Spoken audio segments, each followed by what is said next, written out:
enfermedades metaxénicas son aquellas transmitidas por vectores. Entonces, número uno, para llamarla metaxénica tiene que ser transmitida por un vector. Hay muchas enfermedades metaxénicas en nuestro medio, pero las principales y conocidas y de moda son el dengue, la malaria, la leishmaniasis, la bartonellosis, el chikungunya, la enfermedad de Chaga, la fiebre amarilla, entre varias. Estas enfermedades afectan especialmente a poblaciones vulnerables, ¿no es cierto? Es generalmente a poblaciones pobres y tienen un impacto significativo en la salud pública nacional.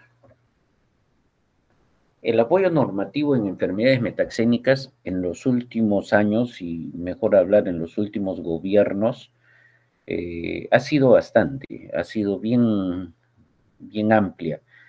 Y no por deseo propio de los gobiernos, sino que de una manera brutal empezaron a brotar y rebrotar algunas enfermedades metaxénicas que incluso ya habían decaído, ¿no? Entonces, la propia población, mediante la expresión de sus enfermedades, ha hecho que los últimos gobiernos tomen mucho interés. ¿Cómo lo combatimos? Con programas presupuestales. El Ministerio de Salud del Perú cuenta con el programa presupuestal 0017, llamado Enfermedades Metaxénicas y Zoonosis. Acá también está metido zoonosis, por si acaso, que tiene como objetivo controlar y disminuir la incidencia y prevalencia de estas enfermedades. Este programa incluye actividades de vigilancia, prevención, diagnóstico, tratamiento y seguimiento de casos. Este programa, como dice su propio nombre, presupuestal, controla lo que da. O sea, nos dan una determinada cantidad de dinero y con ello nosotros tenemos que hacer todo este tipo de actividad. Las normas y directrices, que es una parte muy importante para el combate contra estas enfermedades metaxémicas. El Ministerio de Salud estableció normas técnicas de salud y resoluciones ministeriales que regulan aspectos como la notificación de enfermedades sujeto a vigilancia epidemiológica, el manejo de casos, la prevención y control de vectores y la atención de salud. Ojo, prácticamente para cada una de las enfermedades, en determinado momento, en el cual por supuesto han estado con mayor incidencia, el Ministerio de Salud ha sacado norma individualizada.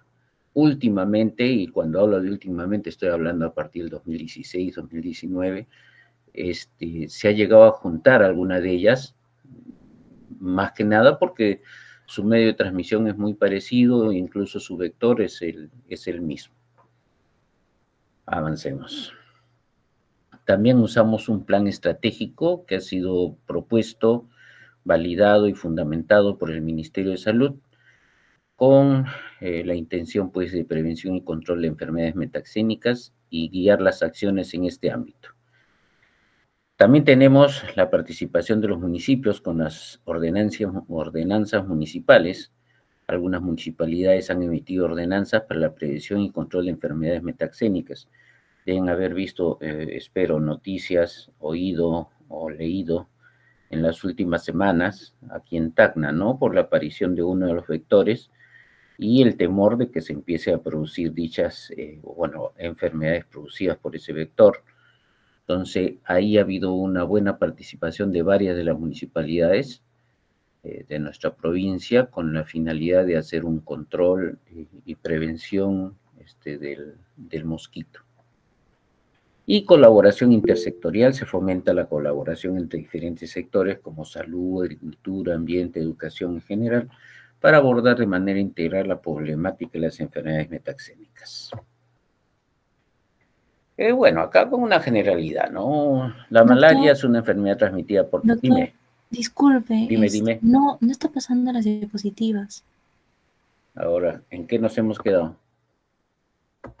Es que no, bueno, sigue presentando la primera pantalla, la primera diapositiva. ¿Y por qué no me han avisado? Vamos a salir mejor. Y vamos a presentar con esto. A ver. Ahora. A ver, ¿Se ve? ¿puede cambiar? A ver, voy a avanzar, sí. Ahora sí. Ya. A ver, nos quedamos en generalidades. La malaria es enfermedad transmitida por mosquitos, en este caso anófeles. El dengue es enfermedad transmitida por mosquitos aedes, que es el que nos está preocupando por esta zona. Y el chikungunya también por el mismo mosquito aedes. Ahora sí. Me avisan si es que no pasa, por favor. Esto de la modernidad a veces también me tiene medio loco. Bueno, esta es una sala situacional que nos brinda el Ministerio de Salud. Desgraciadamente no están todas las metaxénicas, pero hay 2, 3 que he encontrado y que está al día, o sea, está la semana 22, está hasta la semana pasada, y que nos da una idea de lo que está ocurriendo en estas enfermedades metaxénicas en nuestro querido Perú, donde hay más, y también pues edades y sexo. Comenzamos con dengue. A la derecha están viendo ustedes el número hasta la semana 22 de este año. Son 10.094 casos que se han presentado, principalmente en los departamentos de San Martín, Loreto, Cajamarca, Piura, Lima, Amazonas, Lambayeque, Junín, Tumbes, Ucayali, Madre de Dios, La Libertad, Ica, Cusco, Huánuco, Callao y Pasco. Y más pequeñito en Apurímac, Arequipa, etc. Pero San Martín es la que se lleva las palmas, ¿no es cierto? En lo que respecta a la edad, y bueno, también está el sexo, aunque más abajo también el sexo exclusivo, vemos que los grupos etarios en el cual hay más incidencia de dengue es principalmente de 10 a 14, le sigue de 15 a 19, y luego los de 5 a 9 años. Si se percatan, prácticamente el dengue da más en niños y jóvenes principalmente. Esta es la proporción por sexo de dengue, prácticamente casi es igual. Y este es interesante, es una tendencia acumulada de casos entre el año 22 y 25. Vemos la curva del 22, que es la más inferior. Luego le sigue la del 23, encima está la del 24, y miren qué bien que en el 25 estamos muy por debajo de todas las curvas, porque acuérdense que en el 25 solo estamos hasta la semana 22. Entonces, esperemos que esté dando resultado pues, la inversión del Estado y todas las actividades preventivas que se están realizando. Esta es la malaria. Casos por departamentos, pues se lleva Las Palmas, Loreto, con 12.600 casos. Muy poquitos en Junín, Amazonas, San Martín, Cusco, Ayacucho, Cachal, bueno, están pequeñitos, pero fundamentalmente viene a ser, pues, endémica en Loreto, ¿no es cierto? 100. La tendencia acumulada, aquí varía un poquito, aunque la tendencia es realmente parecida, pero, hasta la semana 22 estamos sobre la curva del 23 y sobre la curva del 22 y por debajo de la curva del 24. Entonces, si vemos el medio vaso lleno, estamos por debajo del año pasado, ¿no? Pero seguimos estando sobre los años 22 y 23. Acá tenemos a la izquierda la pirámide poblacional por grupo etario, y vemos principalmente entre 5 a 9, disculpen, entre 5 a 9 años, entre 0 a 4 años y de 10 a 14 años la malaria. O sea, más apegado a lo que es los niños. La proporción de casos por sexo, vemos a preponderancia del masculino con 55%. Acá tenemos la sala situacional de leishmaniasis. En estos casos vemos que si bien ocupa varios departamentos, también vean la cantidad, ¿no? Solo son 164 casos hasta la semana 22, ojo, solo es hasta la semana 22. Pero comparado pues a los anteriores, uno 12.000 y el anterior 10.000, nada que ver con los 164, ¿no? Pero fundamentalmente es en Cajamarca, en Madre de Dios, Cusco, Junín, Ancash, San Martín, Lima, Ucayali, Piura, Loreto, Libertad, Amazonas, Guanacaste, Puno, Ayacucho, Pasco, Purímac, Huancavelica, Arequipa. Y en lo que respecta a la tendencia acumulada desde el 22, vemos que este año, felizmente, estamos yendo por debajo de la curva y con tendencia a horizontalizar. O sea, está buena lo que se está haciendo en este momento, está bueno, pues, porque está funcionando desde el punto de vista de vigilancia epidemiológica. En lo que respecta al triángulo, que acá ya no es triángulo, vemos de que es disímil, ¿no? Más hacia el varón, ahí vemos al costado que es 64%, pero no hay un grupo etario mayoritario, ¿no? Si quisiéramos decir quizás 15, 19, pero igualito arriba 70 más, hay bastantes. O sea, no hay un grupo etario preponderante en este caso. Bueno, arrancamos ya la parte normativa y de conceptos. Bueno, ¿qué es una enfermedad metaxénica? Son aquellas transmitidas por vectores. Ojo, no hay vector, no es metaxénica. Es decir, es transmitida al huésped humano por un portador animado no humano, denominado vector. En esta cadena de transmisión intervienen 3 factores. Un hospedero, que por lo general es la persona enferma. Un vector invertebrado, que generalmente estamos hablando de un insecto, y que es el que propaga la enfermedad, es un artrópodo, y el agente biológico, que puede ser un virus, una bacteria o un parásito, depende de la enfermedad.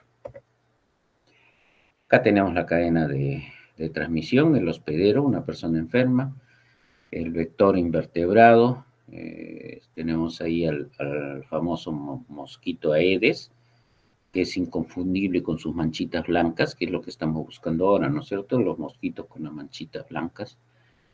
Y el agente biológico, que puede ser un virus, una bacteria o un parásito. Los vectores pueden actuar de 2 maneras, se los subrayo, biológica o mecánicamente. ¿Qué significa?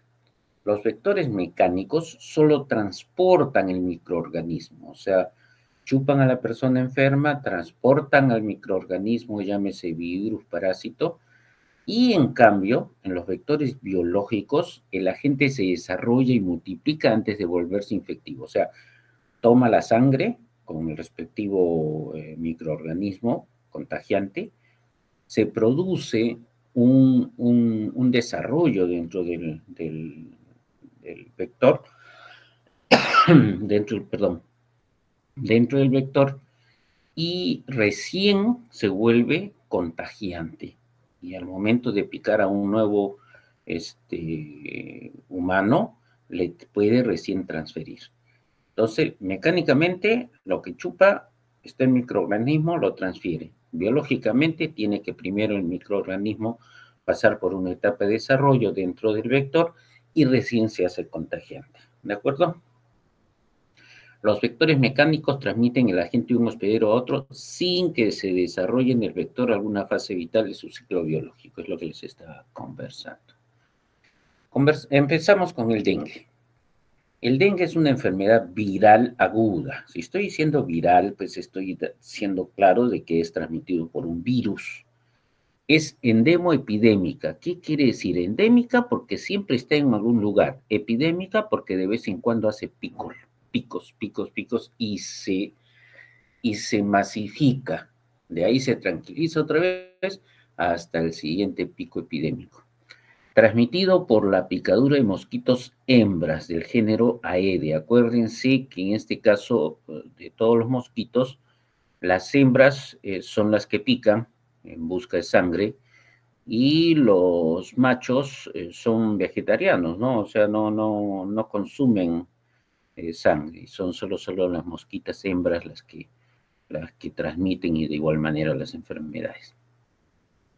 Es transmitido principalmente por Aedes aegypti, que constituye, pues, actualmente la arbovirosis más importante a nivel mundial en términos de morbilidad, mortalidad e impacto económico. En estos momentos, varias partes de nuestra nación están siendo, pues, prácticamente la salud pública y las ofertas de salud no llegan totalmente a coberturar las enfermedades en varios sitios del Perú. En la gente, se pueden distinguir 4 serotipos que se definen como, fácil, miren ustedes, lo he subrayado también, ¿eh? Dengue 1, dengue 2, dengue 3 y dengue 4. La infección por un serotipo produce inmunidad para toda la vida contra la infección solo para ese serotipo. ¿Qué quiere decir? Que si a mí me dio dengue 1, ya no me va a volver a dar dengue 1, pero pudiera darme dengue 2, dengue 3, dengue 4. Entonces, y para los demás confiere protección temporal y parcial. O sea, me da cierta protección, pero definitivamente si me pica y me transfiere, lo más probable es que sí me enferme. Es decir, que una persona puede infectarse y enfermarse, pues varias veces. El periodo de incubación gira alrededor de los 7 días. Los serotipos 2 y 3, acuérdense, los serotipos 2 y 3 están asociados al mayor número de formas graves y fallecidos. La transmisión, volvemos, se produce por la picadura de un zancudo llamado Aedes aegypti, que es el de, con las patitas y las manchitas blancas en el cuerpo. Estos zancudos pican durante todo el día. Estos han cambiado su forma de vida, ¿no? Ya muchísimo tiempo. Y no son aquellos zancudos típicos que nosotros conocemos que en la noche, en la madrugada, sentimos el zumbido, ¿no? Y prendemos la luz y vemos al mosquito. ¿Por qué? Porque, bueno, a la mosquita habría que ser más claro. Y ellos ya, los que tenemos actualmente, que no transmiten esta enfermedad, son de conducta nocturna. No, este es de día y de preferencia a primera hora de la mañana y el inicio de la tarde-noche. Por si acaso no existe transmisión de persona a persona, dejaría de ser metaxénica, ¿no es cierto? Ni a través de las fuentes de agua, dejaría de ser metaxénica. Las personas y los zancudos Aedes aegypti son reservorios del virus dengue. Claro, la persona enferma y el propio Aedes aegypti, en todo el tiempo de vida que tenga, pues pasan a ser reservorios y a todo el que piquen van a transmitir la enfermedad. Por eso se llama metaxémica. Aspectos epidemiológicos, el dengue es un evento de interés en salud pública y por lo tanto es de notificación obligatoria. Por si acaso, en este momento, vuelvo a repetir y no me canso de hacerlo, a nivel Perú nosotros estamos siendo afectados por picos epidémicos en distintas zonas, incluso con mortalidad. Entonces, por eso que el gobierno debe preocuparse, se está preocupando, pero debe preocuparse aún más. Y no solamente el gobierno, ¿no? Porque a veces decimos nosotros que el Estado nos proteja, pero a veces el Estado no le alcanza. Entonces tienen que participar todos los actores que se ven involucrados. Debe hacerse, como dice, siguiendo los lineamientos e instrumentos del Sistema de Vigilancia Nacional, teniendo en cuenta las definiciones de casos vigentes. En el Perú la vigilancia en dengue se sustenta en las definiciones de caso. Como la vigilancia se sustenta en definiciones de caso, vamos a ver cómo se definen los casos. Caso probable de dengue sin signos de alarma. Esto a aquella persona con fiebre reciente de hasta 7 días de evolución, que estuvo dentro de los últimos 14 días en área con transmisión de dengue o se encuentra infestada por Aedes aegypti, que además presenta por lo menos 2 de los siguientes criterios: artralgia, dolores articulares; mialgia, dolores musculares; cefalea, un dolor ocular típico o retroocular. Me duelen los ojos, me duele adentro de los ojos, atrás de los ojos. Es una característica muy singular de esta enfermedad.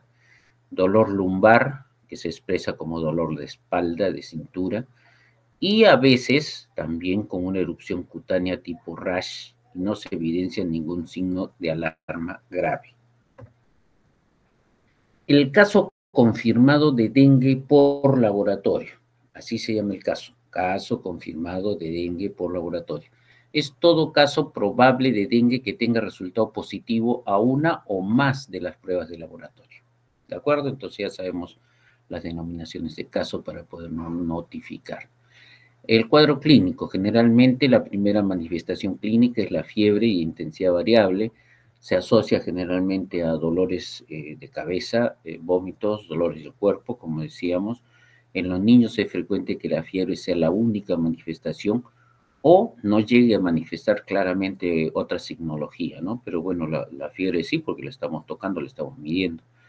O también a veces se asocia a síntomas digestivos bastante inespecíficos. Pasamos al chikungunya, con el diminutivo chiku. La definición es: la fiebre chikungunya es una enfermedad transmitida al ser humano por la picadura de zancudos infectados con el virus chikungunya. Volvemos a repetir, es el virus. Entonces, transmitido por virus, chikungunya virus. Los zancudos que pueden transmitir son el Aedes aegypti y el Aedes albopictus. Ambos, que los podamos diferenciar nosotros neófitos en artrópodos, difícil.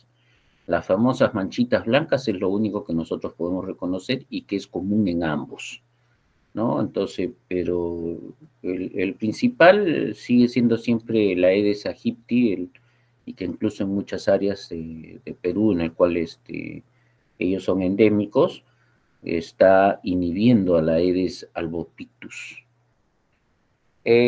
Además, como ya sabemos, este mismo zancudo puede transmitir otros virus, entre ellos el dengue. Este virus se transmite de una persona a otra por la picadura de zancudos hembras infectadas. Como recordamos, en el dengue, estos zancudos suelen picar todo el día, o su actividad puede ser máxima al principio de la mañana y al final de la tarde. Repetimos lo de dengue, pues el mismo vector. Existen dos vectores, como decíamos, el Aedes aegypti y el Aedes albopictus. Ambas especies de mosquito están ampliamente distribuidas en los trópicos. Dada la amplia distribución de estos vectores en América, toda la región es susceptible a la invasión y a la diseminación del virus. Es susceptible, pero la mano humana puede inhibir esta susceptibilidad, y es lo que nosotros estamos tratando de hacer, por ejemplo, en Tacna, inhibiendo la reproducción del vector Aedes. Los humanos son el reservorio principal del chikungunya durante los periodos epidémicos. El periodo de incubación. En los humanos picados por un mosquito infectado, los síntomas de enfermedad aparecen generalmente después de un periodo de incubación intrínseca entre 3 a 7 días, regularmente, pero este rango puede ser desde al día siguiente, o sea, 1, hasta incluso los 12 días. Se cree que una vez expuesto al chikungunya, los individuos desarrollan inmunidad prolongada que los protege contra la reinfección. Esto es cierto, sí, pero vuelvo a repetir, no es permanente. Será para esa epidemia de repente, para que no le volverá a dar en esa epidemia, pero en la siguiente sí, sin ningún problema. La enfermedad aguda, después de la picadura de un mosquito infectado con chikungunya, la mayoría de los individuos presentarán síntomas tras un periodo de incubación, ya hablamos de 3 a 7 días, que puede ser de 1 a 12. Sin embargo, no todos los individuos infectados desarrollarán síntomas y a veces incluso ni desarrollan síntomas tan visibles.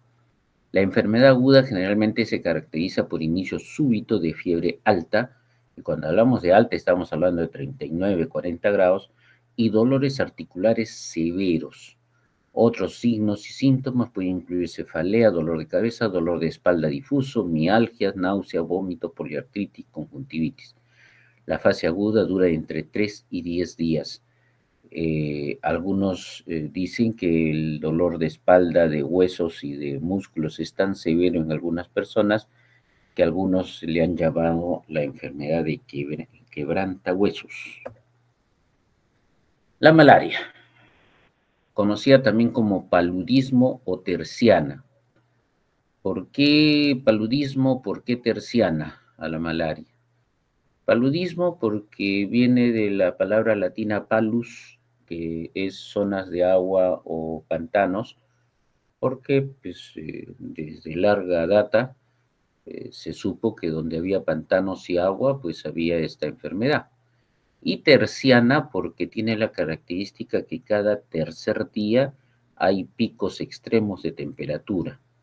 Entonces, y junto con la temperatura, es tan alta y tan brutal la subida de la temperatura que llega a temblar.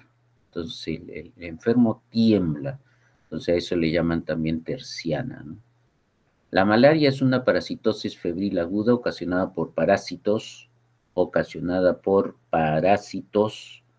Las anteriores eran virus, este es por parásitos, perteneciente al género Plasmodium. Los síntomas que se presentan son típicamente frío o escalofríos, elevación de temperatura, sudoración. La forma más grave es producida por el Plasmodium falciparum, que es la famosa terciana maligna. Presenta convulsiones, coma, insuficiencia renal aguda, anemia severa, edema pulmonar. El hombre, pues, infectado es el único reservorio conocido. El agente etiológico en el Perú es ocasionado principalmente por el Plasmodium falciparum, el vivax y ocasionalmente por el Plasmodium malariae. O sea, si yo les preguntaría cuál es el principal agente etiológico que produce malaria, pues tendría que ser el falciparum, ¿sí? Se distribuye en las zonas tropicales y subtropicales. En el Perú, la malaria por falciparum es principalmente endémica en Loreto, Piura, Tumbes. En cambio, la malaria por Pep vivax se distribuye en todo el país, observándose incluso casos esporádicos en los valles de la costa sur de Ica a Tacna. Felizmente en Tacna hace muchísimos años no hay. El modo de transmisión de la malaria se transmite a través de la picadura de una hembra del mosquito del género Anopheles. Ojo, ya no es Aedes, este es género Anopheles, infectada con las formas de plasmodio infectante para el hombre. También se transmite, ojo, de madre a feto o a través de la placenta y por transfusión sanguínea también nos podemos contagiar de la malaria. El periodo de incubación varía entre 8 y 30 días, es amplio, de acuerdo pues a la especie de plasmodio. Entonces, dos cosas distintas a las anteriores, que la mosquita es Anopheles y que también puede ser transmitido de madre a feto por la placenta o por una transfusión sanguínea. Epidemiología, como recordarán, importante ver qué casos. El caso probable es toda persona con fiebre, escalofrío, cefalea, malestar general, con antecedente de exposición, procedencia o residencia en áreas endémicas de transmisión de la malaria. El caso confirmado es toda persona notificada como caso probable, más el hallazgo del parásito utilizando un medio que se llama gota gruesa o por cualquier otro método de diagnóstico de laboratorio.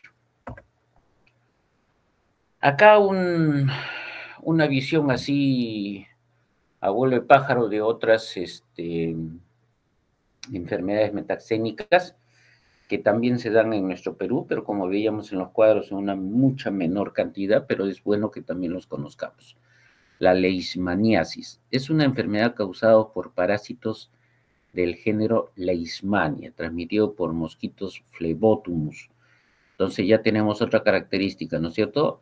La mosquita en este caso es una Phlebotomus, el género del parásito, ojo, acá también en Leishmania es un parásito, no es un virus. Eso sería bueno que les quede bien cuáles son por parásitos, cuáles son por virus. Y el tipo de mosquito que lo transmite. Eso sí o sí va a ir en alguna pregunta. Puede manifestarse en diferentes formas, como la leishmaniasis cutánea, que son úlceras en la piel, es característico especialmente con predilección por el cartílago, haciendo deformidades a veces severas en la cara, y al tener predilección por los cartílagos, pues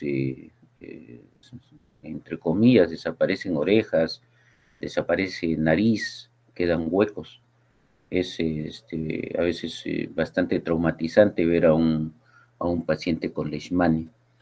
Y la leishmaniasis visceral, que afecta a órganos internos, o sea, igual como como afecta los cartílagos, también puede afectar los órganos internos, con lo cual esta se vuelve ya mortal, ¿no? Tenemos la enfermedad de Chagas. Había bastante Chagas en Tacna, en la zona de Ilabaya. Por esa zona había bastante Chagas. Felizmente que en muchos años se ha ido combatiendo. El vector es esa chirimacha, esa es la famosa chirimacha. Esta también es causada por un parásito llamado Trypanosoma cruzi, y lo transmite esa chirimacha. Bueno, yo siempre le conocí como chirimacha, le dicen la chinche besucona, le gusta picar cerca y alrededor de la boca. Entonces, por eso le dicen besucona, ¿no? Cada quien le pone sus nombres, pero sí, le gusta picar, tiene un tremendo aparato picador adelante, que es lo que están viendo ustedes como una aguja. Cuando hacía mis prácticas de parasitología en la universidad, nos mandaban a una zona endémica allá en Arequipa, y hacían censo de chirimachas, teníamos que ir por pueblos, distintos pueblos, y capturar todas las chirimachas. Entrábamos a las casas, íbamos por los huequitos más profundos de la casa, detrás de los cuadros, en las maletas viejas, y teníamos que capturar vivas y meterlas en cajitas de fósforo. Esa era parte de las prácticas de aquellos tiempos. Bueno, esta chinche besucona, su nombre es el Triatoma infestans. Entonces acá ya no es el vector una mosquita, sino aquí el vector ya es un chinche, o si lo quieren, un Triatoma infestans. Puede causar síntomas leves inicialmente, una hinchazón, pero a largo plazo puede afectar el corazón. Tienen una predilección, este parásito Trypanosoma cruzi tiene una predilección por las válvulas cardíacas. Y antes había un montón de problemas cardiovasculares, especialmente en la parte alta, intermedia, ¿no? Alta, intermedia, como les digo, por la parte de Locumba para arriba, y muy endémica también en Moquegua. Había cualquier cantidad de problemas cardiovasculares, y al momento de hacer la historia clínica siempre llegábamos pues a que había sido picado por esta chirimacha o por este Triatoma infestans, con lo cual podíamos nosotros hacer una deducción de la enfermedad de forma clínica y luego confirmándola ya con los análisis. Prevención. Fácil, ¿no es cierto? Realizar control vectorial para detectar casos importados. En este caso dice dengue y chikungunya, pero funciona para todos. O sea, si yo sé, por ejemplo, que ahorita que estamos fresquitos, que esta chinche o chirimacha besucona me provoca problemas de transmisión de enfermedades cardíacas y qué sé yo, de la enfermedad de Chagas, entonces lo que tengo que hacer es un control de esa chirimacha. Si yo corto este ciclo, entonces naturalmente, y es lo que ha ocurrido en los últimos 20 a 30 años, yo he empezado a cortar el ciclo, matando todas las chirimachas. Entonces ya no hay chirimachas, es raro ver chirimachas. Y como es raro ver chirimachas, ya también es raro ver pacientes con enfermedad de Chagas. Acuérdense que se necesita el hospedero enfermo y que lo pique al hospedero enfermo para que ese parásito, en este caso que estamos hablando de enfermedad de Chagas, luego de un proceso que tiene dentro del cuerpo la chirimacha, pueda ser contagiado a otro. Entonces ya se ha controlado prácticamente la enfermedad de Chagas, por eso ya no se le menciona. Incluso en uno de los últimos documentos que ha sacado el Ministerio de Salud, habla de enfermedades metaxénicas selectas. Las selectas es las que les he explicado, porque en los últimos, estoy hablando del año 23, hace un año y medio, y en ellas pues han retirado muchas de las enfermedades. Por ejemplo, la enfermedad de Chagas ya no la mencionan, solo la ponen en un párrafo y punto, pero las otras sí las han desarrollado un poquito más. Entonces, control vectorial. Realizar el examen de gota gruesa a todo paciente febril y descartar la malaria en zonas endémicas. Esto es para descartar fundamentalmente malaria. Como han visto ustedes, en zonas endémicas, hasta la semana 22 eran más de 12.000 casos que se habían dado, ¿no es cierto? Entonces, en zonas endémicas, sí o sí, cualquier fiebre debería pasar por examen de gota gruesa, que no es un examen caro, ni difícil de hacer. Diagnóstico y tratamiento oportuno de los pacientes de malaria, va para no solo malaria, va a todos, por los servicios de salud de acuerdo al esquema del tratamiento de MINSA. Cada uno, como le digo, hay normas para cada enfermedad mediáxima. Fundamental, control del vector en todos los casos. A ver, sí, estamos bien. Jóvenes, muchísimas gracias. Espero que haya satisfecho